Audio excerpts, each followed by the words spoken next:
Recipe কাতলা মাছ। আজকে recipe কাতলা মাছ। দেখুন এখানে আমি 600 গ্রাম মাছটাকে নুন হলুদ মাখিয়ে ভালো করে ভেজে নিয়েছি। এবার আমি কচু আলু এখানে কেটে রেখে দিয়েছি, এখানে বেগুনটাকে কেটে নিয়েছি, এখানে পেঁয়াজ কুচিয়ে নিয়েছি, এখানে টমেটোটা কেটে নিয়ে দেখুন কড়াই বসিয়ে আমি কড়াইয়ের মধ্যে তেল দিয়ে দিয়েছি। তেলটা গরম হওয়া অবধি অপেক্ষা করব। দেখুন তেল গরম হয়ে গেছে। আমি তেল গরম হওয়ার জন্য এর মধ্যে আমি ফোড়নে ব্যবহার করছি অল্প গোটা জিরে, একদম অল্প, দুটো শুকনো লঙ্কা, দুটো তেজপাতা। এটা সুন্দর গন্ধ উঠবে।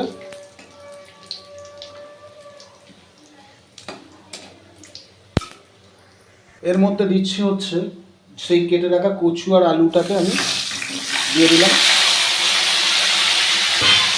দিয়ে আমি এটাকে একটু নেড়ে চেড়ে নিয়ে ওপর দিয়ে একটু হালকা নুন দিয়ে আমি ভেজে নেব। দেখুন এখানে ভাজা হচ্ছে। আমি এখানে প্রায় 80% ভেজে আমি এগুলোকে তুলে নেব। ঠিক এইভাবে প্রতিটা স্টেপ ফলো করবেন, নাহলে কিন্তু এটা সিদ্ধ হবে না। ঠিক এইভাবে আমি ভাজছি। দেখুন ভাজা হয়ে গেছে, আমি এটাকে তুলে রাখছি। দেখুন কচু আলুটা তুলে নিয়ে ওর মধ্যে আমি সেই কেটে রাখা বেগুনগুলোকে আমি এর মধ্যে দিয়ে দিচ্ছি। জল ছিল বলে হয়েছে, কোনো রকম হালকা একটু ভেজে এটাকেও তুলে রাখবো আমি। দেখুন বেগুনটা ঠিক এরকম লম্বা লম্বা করেই কেটে নিতে হবে। দেখুন বেগুন এই হালকা ভেজে নিয়েছি, এটাকে তুলে রাখছি আমি। দেখুন কড়ার মধ্যে অল্প একটু তেল দিলাম, একদম অল্প অল্প তেল দেবেন। এখানে কিন্তু তেল একদম সামান্য লাগবে, অল্প তেল দিয়ে দিলাম। দিয়ে এখানে আমি তেলটা আমার গরম হয়ে গেছে, কেন কড়াটা এমনি হিট ছিল। আবার যে কেটে রাখা পেঁয়াজটার মধ্যে দিয়ে দিলাম। আর এর মধ্যে আমি দেব একদম তরকারির স্বাদ অনুযায়ী লবণ। দেখুন তরকারিতে যে স্বাদ অনুযায়ী লবণ লাগবে সেটাই ওই পেঁয়াজের মধ্যে দিয়ে দিলাম। দেখুন পেঁয়াজ আমার প্রায় 70% বয়েল হয়ে গেছে। আমি এখানে দেখুন অল্প একটুখানি আদা দিলাম। আমি যেমন দিচ্ছি তেমনই দেবেন, কিন্তু বেশি কিন্তু এখানে মশলা। অল্প একটুখানি দিলাম রসুন, একদম হালকা হালকা কাঁচা গন্ধটা বেরিয়ে যাওয়া অবধি আমি একটু করে নিচ্ছি। একদম অল্প অল্প, তো অবশ্যই লো রাখবেন। আমি দিলাম একটু বেশি করে ধনে, দিলাম অল্প করে জিরে। দেখুন এটাকে আমি একটু ঘেঁটে নিচ্ছি। দেখুন আমার সেই কচু আলু যেটা ভাজা ছিল, আমি সেই ভাজা কচু আলুটার মধ্যে দিয়ে দিলাম। এটা দেখুন আমি এটা এর সাথে ঘেঁটে দিচ্ছি। দেখুন ঘেঁটে দেওয়ার পরে সেই কেটে রাখা টমেটোটা এর উপর দিয়ে আমি দিয়ে দিলাম। ঝালের জন্য ব্যবহার করলাম 4টে কাঁচা লঙ্কা ছেঁড়া। দূর থেকে মুখটা না।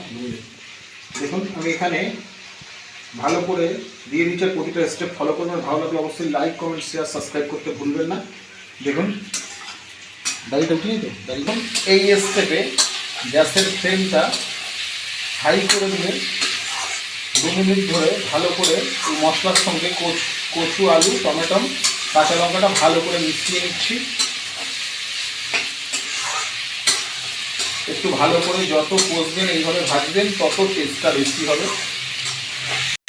এই স্টেপে আমি দিলাম অল্প করে একটুখানি জল, একদম সামান্য জল, একটু নাড়িয়ে চাড়িয়ে দিলাম। দেওয়ার পরে আমি এখানে এবার ব্যবহার করছি হলুদ। দেখুন কত সুন্দর হয়েছে, কিন্তু আমার কচু এখনও গলেনি বা আলুও গলেনি। আমি কিন্তু এখানে আরও 1 মিনিট 2 মিনিট ধরে আমি জলটার সঙ্গে এটাকে নাড়িয়ে নাড়িয়ে নাড়িয়ে নাড়িয়ে ভালো করে কষে নেব। এবার আমি জল দিয়ে দিলাম। এই স্টেপে লবণটা চেক করবেন। আমার যেমন লবণটা কম হয়েছে, আমি এই স্টেপে লবণটাকে দিয়ে দিলাম। দেখুন 5 মিনিটের জন্য আমি চাপা দিয়ে দিলাম। 5 মিনিট বাদে আমি থালাটাকে তুলে নিলাম।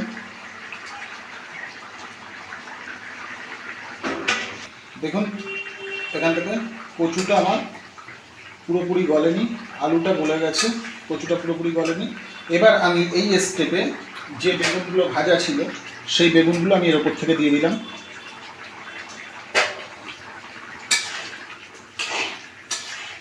দিয়ে যে মাছটা আমার ভেজে রেখেছিলাম কাতলা মাছ, সেই মাছগুলো এখানে দিয়ে দিলাম আস্তে আস্তে। দেখুন মাছগুলো আমি পুরো ঝোলের সঙ্গে চেপে চেপে বুড়িয়ে দিলাম। দেখুন চেপে চেপে গুঁড়িয়ে দিলাম।